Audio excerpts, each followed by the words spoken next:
in Baltimore, Maryland. It is June 5th. Yes, June 5th, 2019. We're grateful to be here. Have some exciting things going on here in town. I'm Dan Reus of the Pet Care Innovation Prize. We have a great panel that I'm going to introduce you to in just a minute. But I want to start with telling you a little bit about the startups that we have here. So we do these events to kind of celebrate the pet care startup ecosystem in each community, because we find that these pet care startups are doing some really amazing things.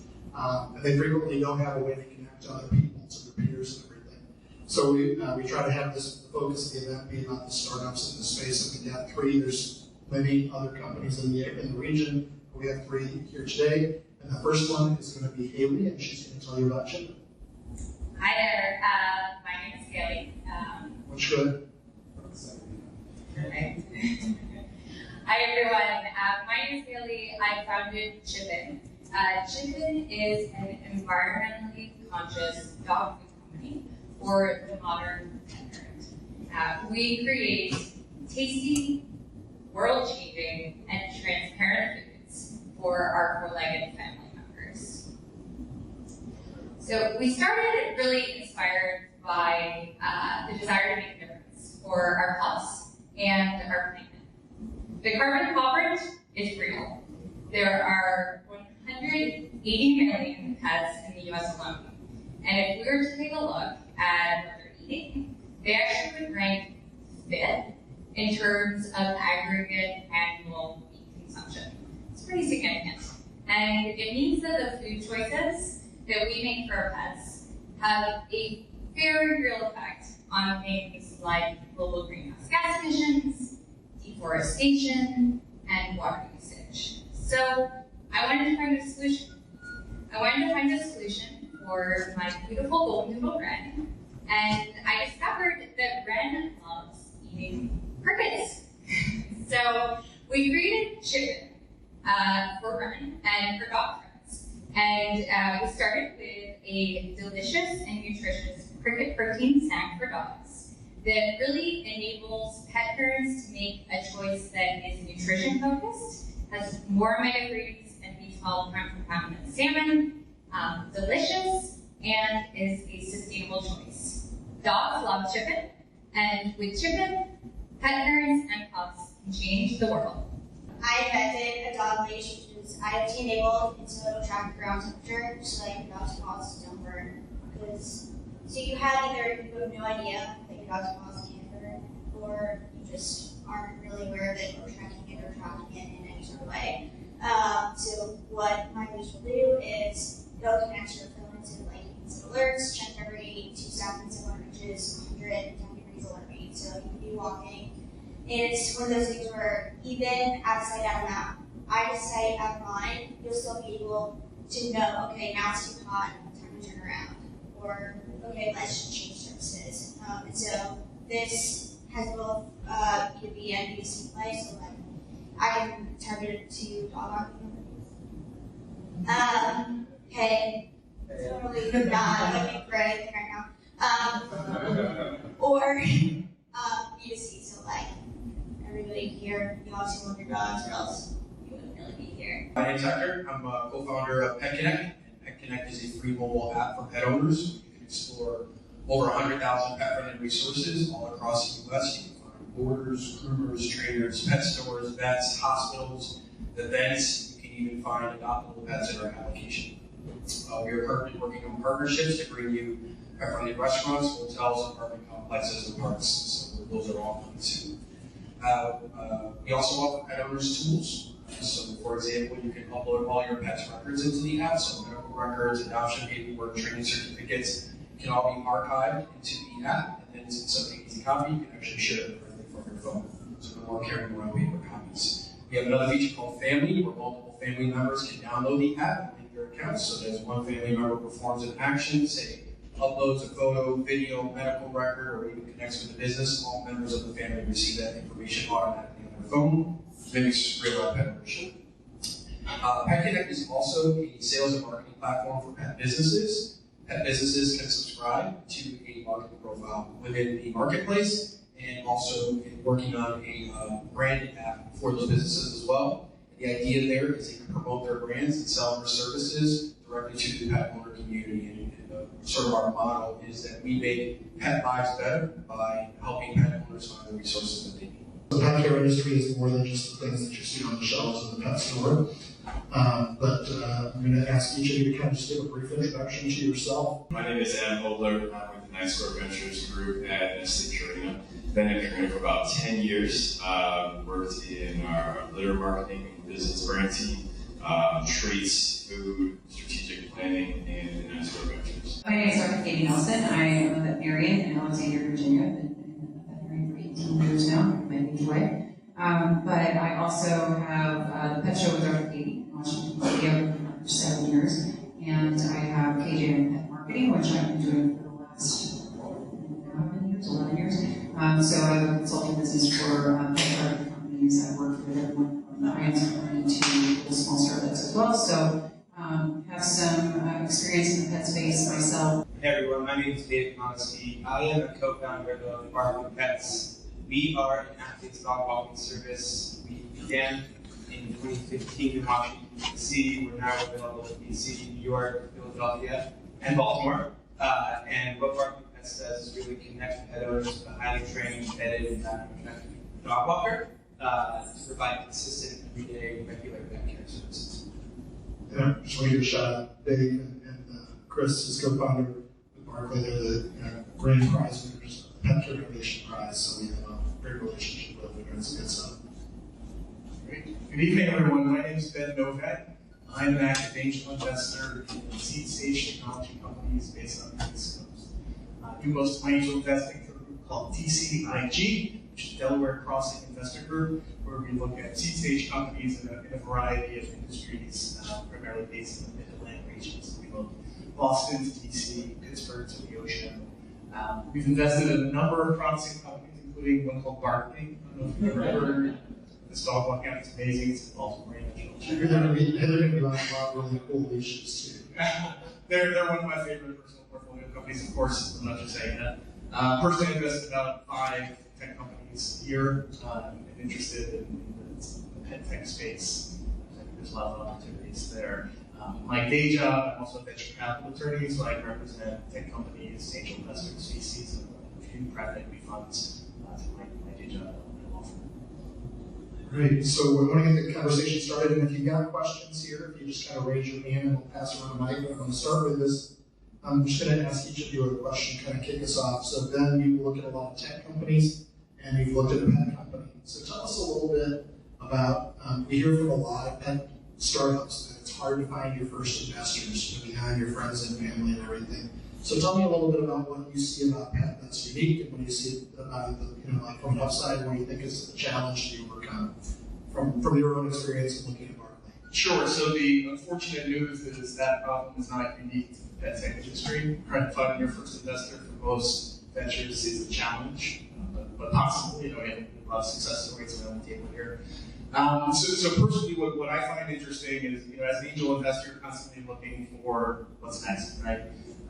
Not only do we have to invest in really promising teams with really promising products and services, we have to time the markets right? So if it's too late, it's too late, right? The big players are already in the space. If you're too early, it's just as challenging. So finding a large market that is also a growing market is particularly interesting for people who do the type of investing that I do. So we're, every company I talk to says that they're selling in 3 to 5 years. I know that 5 to 10 is probably optimistic, so the average is around 9. One of the VCs I work with says the statistic that the average time from seed stage investment to exit is currently longer than the average marriage in the US. But the pet tech industry is booming, right? So in the past 15 years alone, it's more than doubled in size. Somewhere between a $75 to $85 billion industry right now. So not only is it a large market, but it's a growing market. So I think there's a great opportunity right now for entrepreneurs who have some expertise and domain expertise in the space to really take advantage of this large and growing market. Tell these guys a little bit about how you decided what your focus was and how you could compete, because there are a couple of Ubers of dog walking out there. So how do you compete in that space?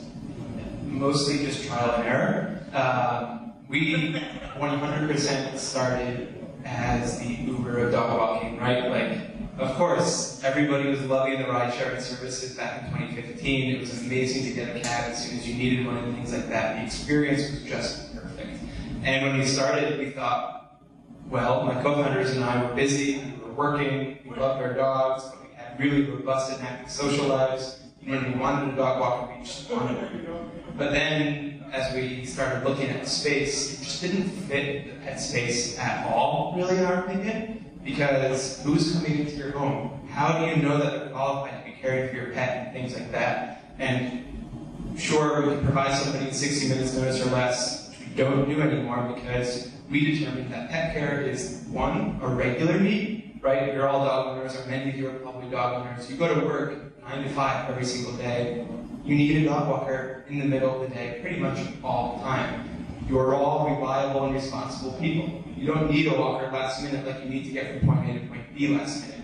And so what we determined after a lot of trial and error was the pet space doesn't fit the rest of the Uber X space, like food delivery, to ride sharing, to you name it. You talk to a lot of founders, a lot of startups, a lot of companies in the space. Can you give a sense of, like, I know there's not just a pet space, but what does the pet space look like to you from that perspective of what people are hungry for and what the actual interest is in the space? I've been doing this show now for 7 years, and we do have a bunch of different companies that come on. We have some that have come on in the past that are no longer around. I do think that the technology-based companies are the ones that we've seen come through that have definitely done a little better. I think from the veterinarian perspective, because I do have a kind of unusual way of looking at this, that I not only have a media perspective, but a veterinarian perspective, I definitely find that my millennial clients are some of my better clients. And there are some people out there that would go, but they are focused on their pets. They're focused on their pets' needs. These are, they're the primary caregivers to these pets. And these guys are working hard and they're trying to make a good life for themselves as well as for their pets. I think that those companies that are realizing that it's not just the older generation that has the money to spend on their pets, and the folks that are actually targeting this younger generation of pet owners are the ones that we're seeing from our perspective anyway, that have been successes that have come through our show. I just love seeing all the innovation of these young, brilliant minds coming into our pet space, because it definitely changes the old guard that is kind of going about its way. And now, Anna, if you could talk a little bit about, so Purina, huge company, mostly known obviously for food and litter and consumables and things, but with the work that you guys do with us on the Pet Care Innovation Project and the other things you're exploring, tech and services and all those things, is it a food industry or is it a pet industry? Talk a little bit about how a big company like Purina sees the space. To your point, like the pet food industry, the pet care industry for like 100 years was pretty much food, treats, and litter. And recently, probably the last 5 years especially, that's been disrupted pretty significantly. Like as services are exploding on the scene, pet tech, like you had mentioned, jumping onto the scene. And so like comprehensive pet care is very different than it used to be. And even just within food, treats, and litter, you have new brands coming out with new business models. New distribution and sales channels like e-commerce, direct-to-consumer that didn't exist, really in much capacity 10 years ago. So there's like the traditional channel, the traditional food, treats, litter that's getting disrupted, and there's also just this general openness that consumers have to want to be more engaged and learn more about their pets, which is really opening the door for all different services and pet tech in the space. Like honestly, it's probably not a better time. There's no better time to be a startup in the pet space right now. There's so much growth. Like looking back at the category, just within food, treats, and litter, like the last 8 years, it's been growing roughly 5% or higher. And that's not even including the tech and service spaces. So when you layer those on top of it, like pets are just blowing up. And that's why, like Ben was saying, like from an investor perspective, you're seeing so much investment coming into this space, whether it's angels, VCs, small, mid, large cap, private equity, strategic company like Purina, Mars, Hills, General Mills, like all those companies are looking at making investments and acquisitions in the pet care space because it's expanding so quickly, it's blowing out beyond the traditional food treats and litter that we've really built our companies around. Anthropomorphization. Yeah, I just said the A word because I Your can't say it. vocabulary word for the day today is anthropomorphization. So that means the humanization of an animal or an object. People are truly focusing on their pets as their kids in a way. You know, I mean, a lot of these, I spoke about the millennial generation, and a lot of these younger folks are not having children young the way that people used to do. And so you're getting married at 35, 40, 45 years old, who are you practicing on before that? And it's your dog or your cat. And I believe I just got a wolf of agreement over there. Dang, right? So, you know, they really are focusing on it, but they not only treat them as their fur kid, but they really truly love and treasure, and they are having the walking apps, making sure they're following every step. Did they actually walk my dog for 30 minutes like they said they did, or did they just check it off, you know, that they walked in? They're researching and reading labels of their pet foods. They are definitely the ones that are going to want to know what the temperature of the paint is that they're walking on. I mean, these are the folks that are going to be into every single aspect of their pet's lives. And if you're giving them a product that's not going to live up to that, then they're not going to be using it. So, David, I teased up something, you know, when we saw, you know, Jenna was talking about HotDawg, you know, there's a challenge also that the pet, as much as we're humanizing or anthropomorphizing, I can't say it. Yeah, I can't say it. So, I'm just going to go right there and say I can't say it. But Dave, you know, what you guys see, so like, you know, what Jenna was talking about, I think that, you know, you have that higher level of expectation, and yet the pet still can't speak for itself. So talk a little bit about what it's like to be, you know, in your case, you're being this kind of arbiter of safety and, you know, the pet's needs between the pet parent and the pet. You know, so talk a little bit about what it's like to design a product or service that bridges the gap, because the actual user of the service is frequently not paying for it. The pet doesn't pay for it.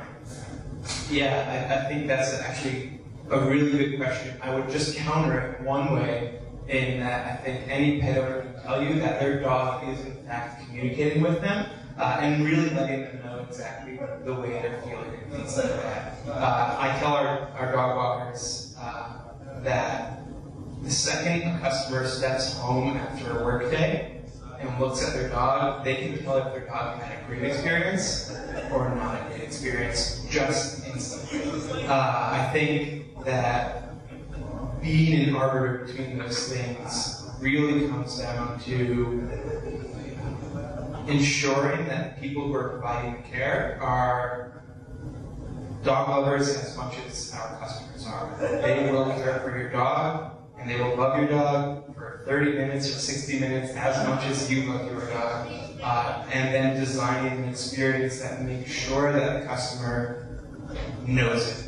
Right, so the instant gratification of the walk maps, the instant gratification of seeing a photo of your dog, having a ton of fun, and things like that. But then it's just communication. I'm not the arbiter of anything really. We're just creating these connections of people who are amazing at providing care for dogs and people who love their dogs. And they can communicate between themselves, and that experience and that magic just sort of happens without us really having to do it. Awesome. I'm just going to check it out. That's beautiful. So now we've heard that this is a great industry. There's a lot of opportunity in it. There's a lot of growth. There's a lot of exciting things. There's a lot, you know, there's a lot of personal things that make you feel good about the work you're doing. You know, if this is so wonderful and everybody's doing these wonderful things, why is it difficult to get investment? Because we hear a lot that people just struggle to get investment. So the frustration from the entrepreneur's perspective tends to be, I talk to 100 different investors, and none of them want to get meeting. And I say, okay, well, what 100 investors did you talk to? Are the investors that are in your geography, invest in your geography, invest in your industry, invest in your state? Because if they're not, that's not time well spent. Right? Most investors have a pretty narrow or some range of the sweet spot in terms of the companies that they invest in. So go to their website. Go to BenjaminDavidNovak.com. You'll see the type of companies that I invested in, companies that I have invested in, on investment thesis, and kind of talk to me. Most venture capital funds, most angel groups, they have websites that very overtly explain the geographies, the industries, the stage, the types of companies. So helping you weed themselves out before you waste your time. Exactly, because it's not, the frustration from the entrepreneur side is getting 99 or 100 no's, right? The frustration from the investor side is the constant bombardment from people that are not the type of entrepreneurs that they invest in, not the type of companies that they're interested in talking to.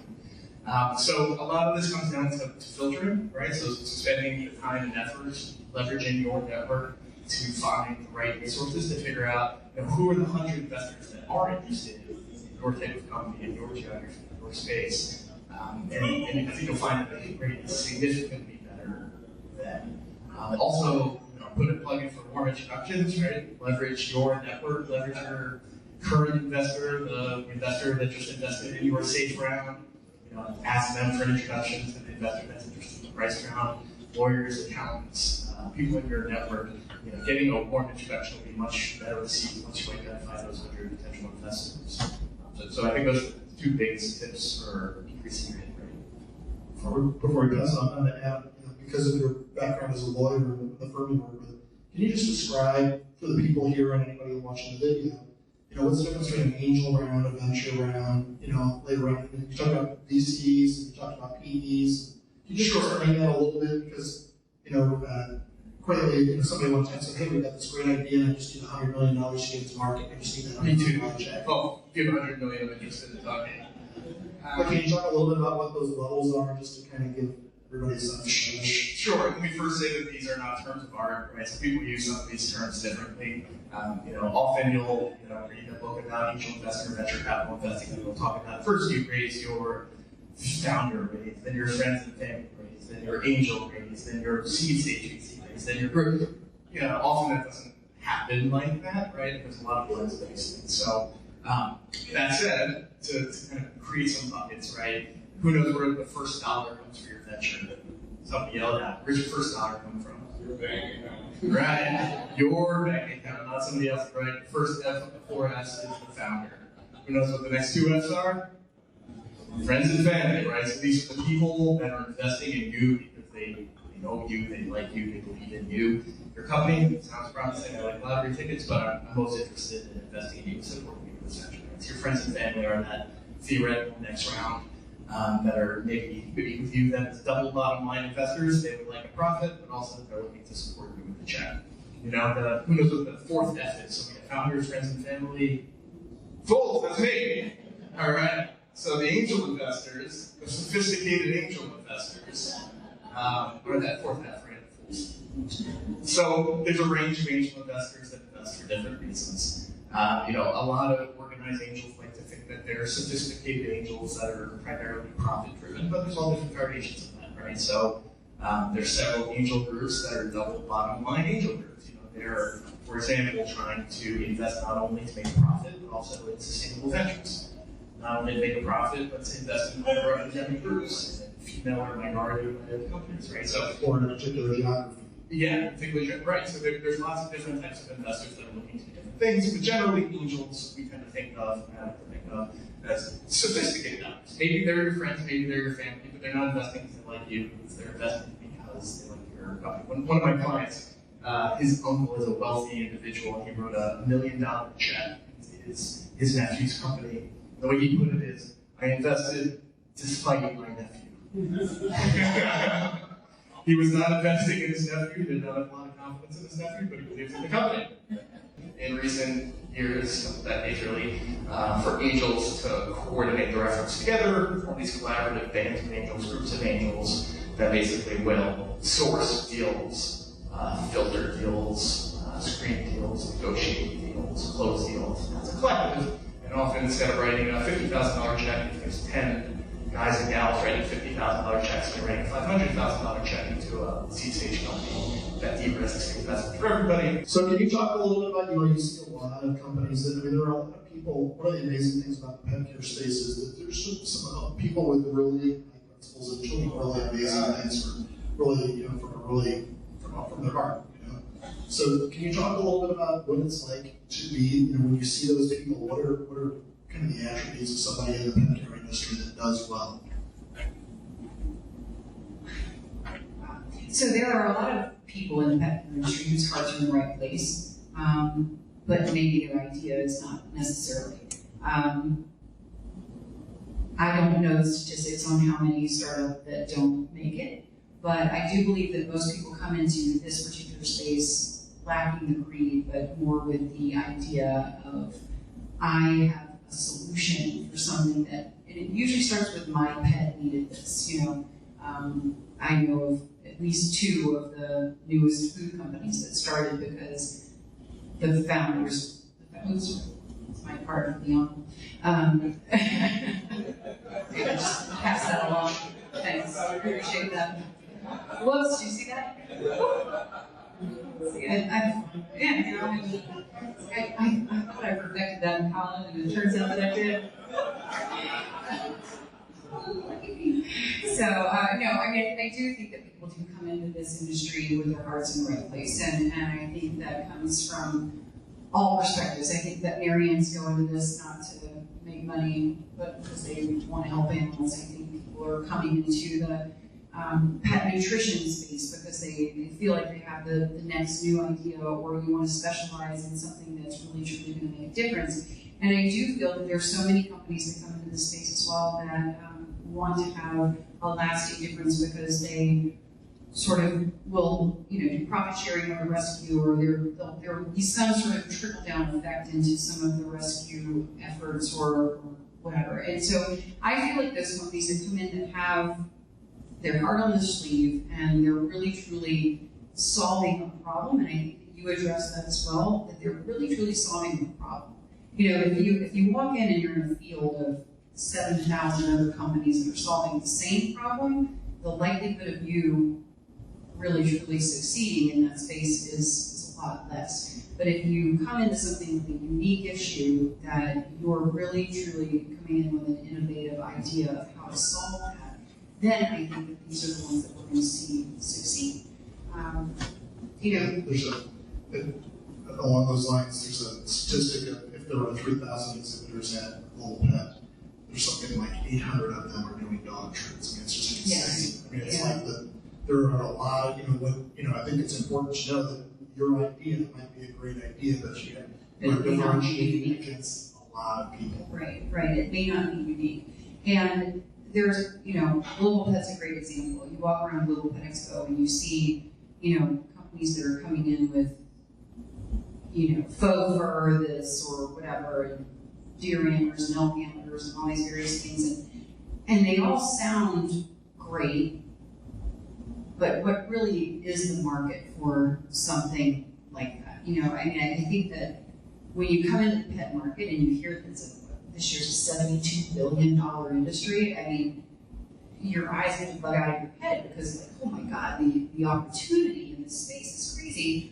But when you realize that a lot of that number is taken over by some of our massive companies in this market, and then that leaves you a smaller chunk, and then you look at what makes up the other part of these chunks between care and food and treats and literally you mentioned, and veterinary, because we're definitely in there as well. But it really does break it down into a lot smaller categories, and I believe you were the one who's saying, do your research on who you're talking to, do your research on on the problem that you're looking to solve, because if it's been solved 74 times over, there's not going to be a whole lot of benefit in reinventing the wheel. But maybe you can take that wheel that was already invented and make it a lot shinier and a lot sparklier. So it's really using your innovation and using it in a unique way that's going to make you stand out to someone like Purina or anyone else that's going to right, or the original. We're all trying to stand out to the original. Let's just be honest. But you have to be unique in order for that to happen, and not just the same old thing that's coming down. So in the venture space, there's this saying, right? So when you say anything to an angel investor, they see the other side of the coin, right? So for everything positive we say, there's negative, and every negative thing is positive. So when you tell an angel investor that it's a huge market, what does the angel investor hear? over probably a lot of competition. If this is a $32 billion market for your niche, probably a lot of competition.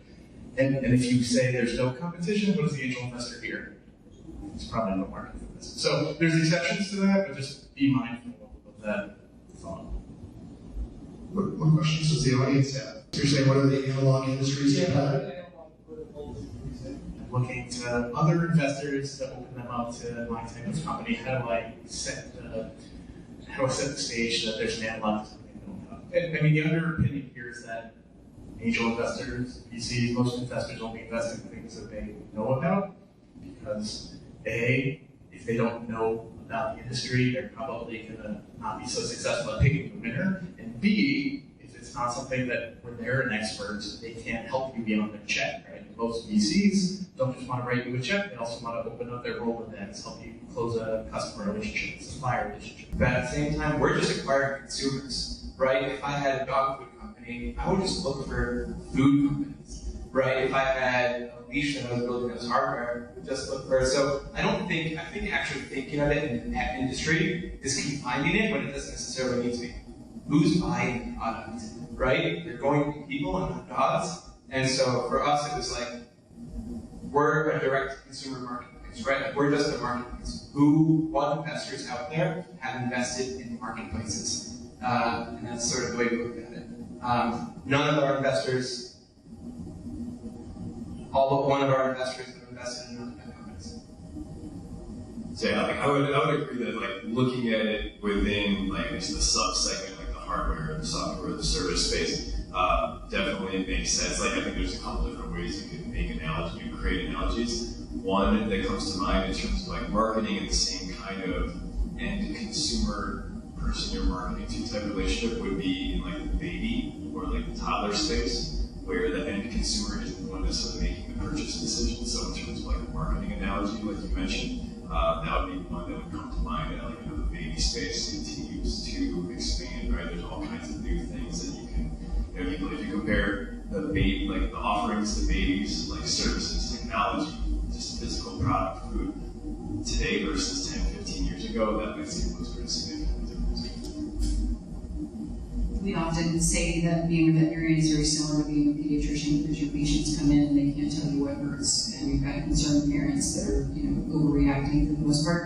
And I just to add on to that, if you think of spaces like Care.com, we've got situations like that are coming up in the human space as well as for that. Honest Kids, one of the massive billion-dollar brands, is all about the organic and what you're feeding and all that. So it is very similar in so many ways. And again, for this population of people who have not had children yet, or for the population of people who have children who are out of the house, it's a very similar spending habits between these two populations. So basically, I'm not your target audience for the most part, but the people that are younger than me and the people that are older than me that have not had the kids or the kids are out of the house yet, looking at their spending habits and their marketing habits are probably a great way of being in comparison. We have another question here. What way should we find the best way to succeed? A lot of what we're looking for are scalable things, so it may not be something that necessarily is our sweet spot, but on the other hand, all of us believe in pet parents, so we'd be able to tell you what we've seen that makes them successful. But what's something that you've seen make a great local facility take off? I would say like real estate from a differentiator. Like real estate is going to be critical, right? It's got to be a place where you can have a decent-sized parking lot to get people, and then have a walking community readily available in a dense enough population area where there's not a lot of alternatives, right? So if you're out in the country, there's probably going to be a lot. Like I just let my dog run out in the field, so probably urban, maybe a developing real estate space. Think about how you are building that out. Are you doing like a lease deal, lease build out deal, versus trying to take on the multi-million dollars it would take to build that out?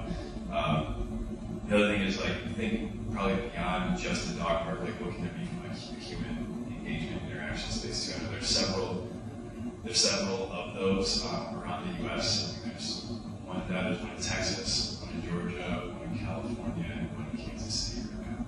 Well, also, I say that's Pet Care Innovation Network member company, Mark K, out in Kansas City. You look at the petcareinnovation.net website, you see some of those member companies. You'll see some companies that are doing some things that are, because that can be also a kind of a commodity thing, which is great, but it may not necessarily be something that's going to grow and generate huge returns for you. Real estate, yeah. Katie, what do you see? I think that from the healthcare perspective, you're definitely going to have to be very, very careful about who comes in. It's just going to be like it's very similar to a building and boarding facility. Everyone that walks through needs to have proof of vaccination, and I think you're going to need to interview every single dog that walks in, because you don't want to have just any dog off the street walking in there, and you've got a troublemaker, and then you're coming to see somebody like me as an emergency veterinarian. So you're going to want to do personalized interviews. That's going to take up your time. So you're going to need someone specifically that's going to be dedicated to doing that before you walk in, you have to go through a series of tests, if you will. You're going to have to show proof of vaccination and proof of health in order to come in there. And then, from the other side, money-making side of it, you were saying you have something for the humans as well. Absolutely make it interesting. Have happy hours, have food trucks, have other things that are there that makes the people want to be there as well. For people who have very active social lives that might want to come and take their pets with them to their active social life and not leave them neglected at home and have to sadly have a dog walker come and take them out while you're out socializing. You could have, something for those folks out there as well that would draw them there. So I think having definitely anthropomorphizing this, humanizing this, bringing something for the people there, but also making sure that the dogs that are there are safe, number one, are not spreading disease, number two, and also just having a very vigilant staff. We, during some of the doggy daycare type situations and stuff, having one person or two people there is not going to be enough. You have to have multiple people that are in the mix, that are right there watching every single behavioral interaction with these dogs in order to prevent someone there from escalating some situation, because especially if we have the human aspect to it, they're either going to be on their phones waiting for their date to show up, or they're going to be ordering a drink at the bar, or whatever it is that you're doing. Your staff has to be incredibly responsible for that. So just realizing that aspect of it as well. Okay, so just for the record, I had a robust social life, and then I started a company. Getting that out of the way, listen, I'm not really going to say anything that you haven't already heard, I think. I think, how are you going to monetize it? Is it a membership dog park? Are you charging walk-ins and things like that? And how can you get it recurring? And then second, I think you have to just absolutely obsessive about the experience. And it's the experience for both the dogs who are going to have fun no matter what. If you're betting on front, make sure that they're sociable. I was talking to these guys earlier, and the good news is a lot of weeks that they've actually already built it in the lobby, so they're going to have a cafe. So you're just going to give them, so just going to drop the mic and say, they got it. Yeah, so, free groups and real estate, location, wouldn't know the third one? Yeah, there you go. Yeah, so, one of the challenges with this model is it's not the 30x type opportunity, right? So you're not going to be probably talking to early stage angel investors, venture capital funds, you're going to be talking to banks, real estate investors, different people. Real estate will be key and location will be key, particularly to monetize this, right? My expectation, you'll know this better than me, but I expect that you'll want to be in a relatively affluent area where you'll have a lot of people in your nearby radius that have the discretionary income to buy these types of specialty products for their animals. But you're going to need a lot of space too, right? So you have to find affordable real estate in an affluent area, which is about. So that's the first part. Second part, I would say, think about what your differentiator is, think about what your competitive advantage is, right? So if it's being all things to dog, if it's a one-stop shop, and that's what your consumers want to pay for, great, double down on that. But if not, think about, what are the higher margin elements here? Because, assuming assuming you have limited resources and you're trying to roll out a big project all at once, it's going to require a lot of resources. So if you get those resources, great. Real estate investor wants to give you $6 million to get this off the ground, awesome. But if not, think about how do you prove out the model and then grow from there. So what's the highest margin item that's lacking in the neighborhood where you're building this? Start there and then kind of build out as you have resources to do so. If you look in DC, there is in Alexandria, Virginia, a Frolic Dogs. If you yeah, so Ken and Kevin Gilliam at Frolic Dogs, they've done. It's not an indoor dog park, but there's definitely the exercise facility. They have training. They have all of that incorporated, and they've made a massive success out of it. I mean, they have been on the Today Show. They've been on Fox News. They've done all sorts of amazing things, and it's marketed technically as a dog gym. So, thinking of the exercise component, 60% of cats, 57% of dogs in the United States are overweight or obese, and so targeting maybe that population and having them out there, exercise groups, something along those lines to really truly get them some exercise, build lean muscle mass, all that could be a great way to market some of your classes or something like that as well. My name is Jane Brunn. I'm a cat veterinarian, and there's a lot of opportunity in cats. So, as investors, as litter is a big part of what Purina does. What do you do to think strategically about the other most popular pet in the United States, and how we always try and say, oh, we've got this, and how would this fit for cat, and how do we think differently about the opportunities in cats? Everything's almost retrofitted for cats, and even though there are more cats in the United States than there are dogs, I think people spend more on their dogs, so that's probably why it gets to be most dogs. There is a cat button in the Barkley app. Just saying. You can go cat visits with us. People walk their cats? Do you walk cats? People do walk their cats. You pay enough. We're not in the business. No, we're not in the business of walking cats. From the Purina side, we are just as big a cat company as we are a dog company. Like, fancy beasts and frisbees are huge businesses for us. And so we are focusing, just I'd say we're pretty equally balanced there. Was that like a cowbell of I'm running out of time? But when we look at some of the investments and everything that we've made, there is just as much of a relevance for cat as there is for dog. So in case you feel like cats are getting slighted on the Purina side, we're pretty balanced on those. Yeah, how do you start those conversations to get companies to think about cats, value cats, and get them to where you and I are? Well, I'll tell you, one of our portfolio companies, baseball, is the one this year they do Field Genomics. One of the things that got their investors excited was when they started selling and they found out that there was this data point that cat parents said, we would like to spend as much money as dog parents do, but there's not enough stuff for us to spend money on. Investors really like the sound of that. So there is a latent desire there, and frankly, it's going to be some companies are going to tap that and really benefit from that before everybody figures out and rushes in.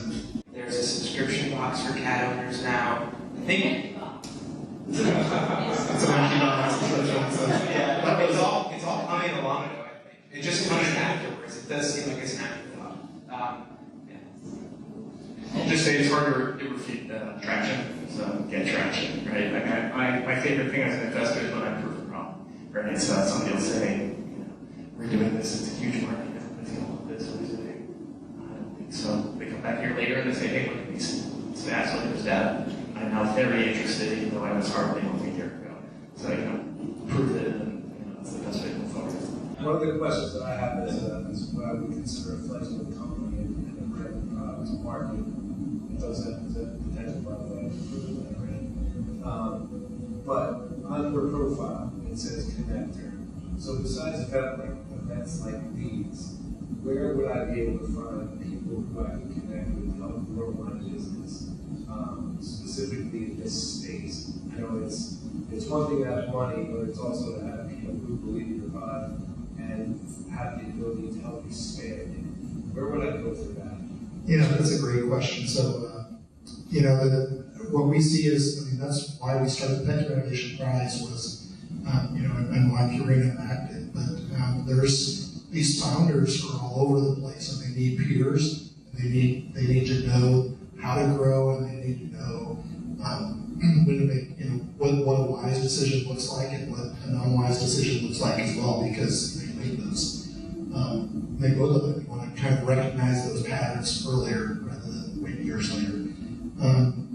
So find peers in the space. The pet care industry is great for people are generally supportive of each other, and even though it is competitive, find somebody that's doing something similar to you that you can reach out to and say, hey, I'm doing something similar to you. Can I learn from you and everything?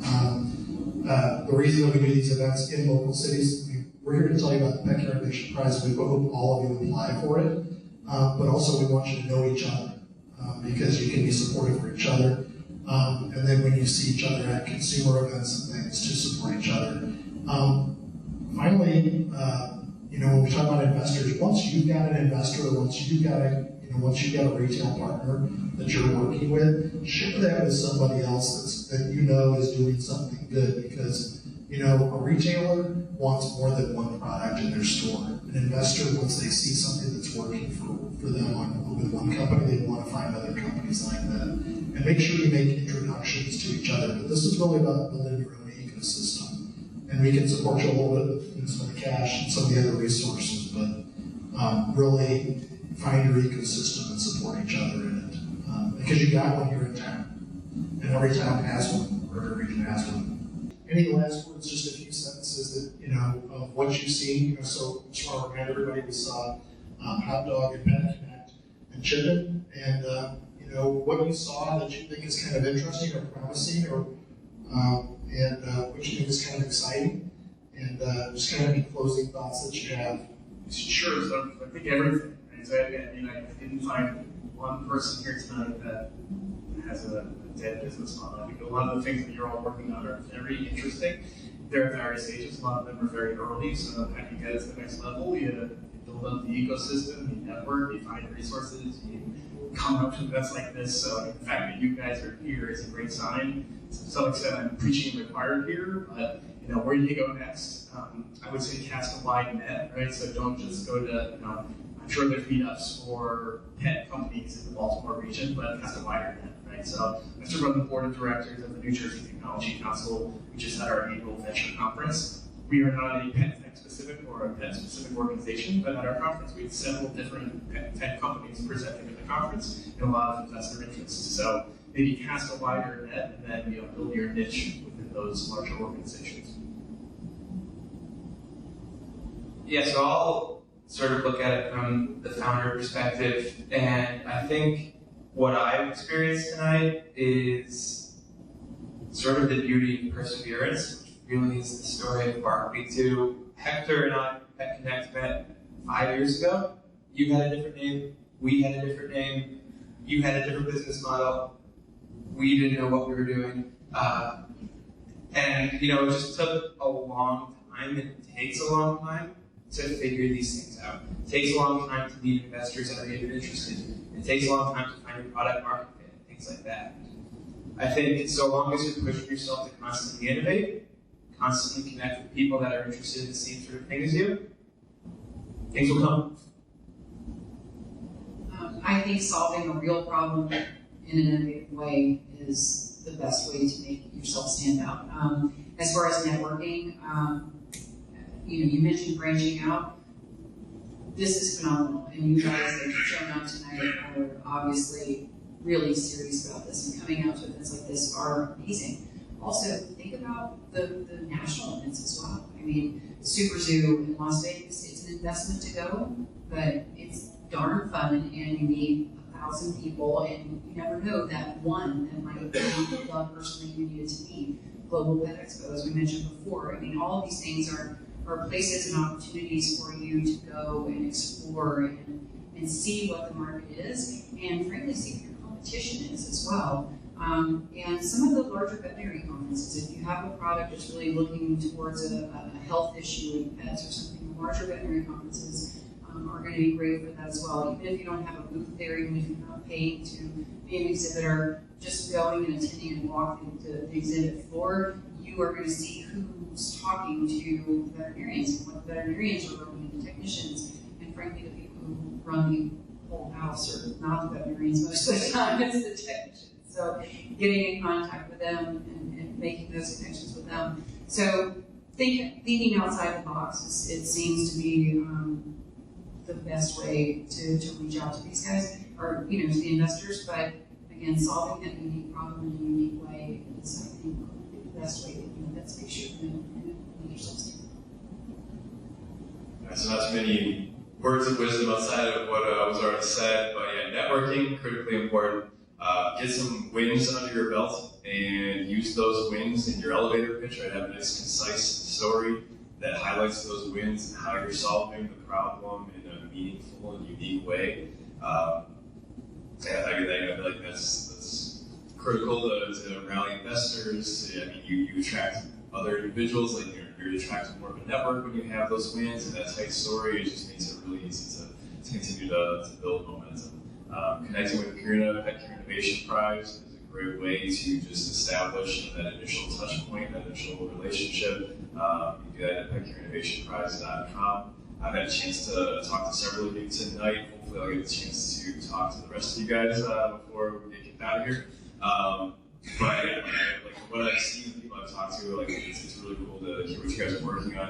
I do think you're taking unique approaches, and so love to hear that. And I know Pet Connect has a booth back there. I've been trying to connect with you guys, but there's always folks that you're talking to, so looking forward to connecting with you guys soon. So thanks for coming out tonight. I guess I'll let Dan do the thanks for coming out tonight. Wrapping it up. Yeah. Still wondering what I've got much to say. No, thank you very much for coming out tonight. Thank you for the great conversation. It's a great community here. We hope to hear how much it's grown over time. And we look forward to seeing that. As everybody has said, as Adam just said, check out petcareinnovationprize.com. It's a no strings attached cash prize. You get boot camp, you get some mentoring, you get some leadership, some help, but you also get to go to things like to Global Pet Expo. So we make sure that you get to go to that show and you actually pitch that you're in front of an audience at Global Pet Expo and product showcase, which is pretty exciting stuff. But as well, there are a lot of other events and there's a lot of other things going on. On that site, there's some content on there that you can use. Start your business, especially at your early stage. We had some webinars that we did 2 years ago, and there's specifically one on there, kind of the economics of the industry. It'll tell you what spending is on and where things are at. And the person that did that's character named John Gibbons, a lot of people know him. He's a guy that's been around forever in the industry. He does actually a website where he breaks down a lot of that stuff. You can just subscribe to his emails to see what that's like. To learn what the industry is like, to really focus, so you have to be able to cast that net wide, but you have to maintain some focus and have to have some perseverance. But thank you all very much for coming out tonight. I'll be around if you want to grab cards to learn more about the Pet Care Innovation Prize, or you can just go to the website. And then make sure you talk to our 3 startups because they're doing some really cool stuff. Make sure you help Jenna and Haley and Hector and Jason succeed in what they're doing, because if they succeed, we all succeed. Thanks a lot.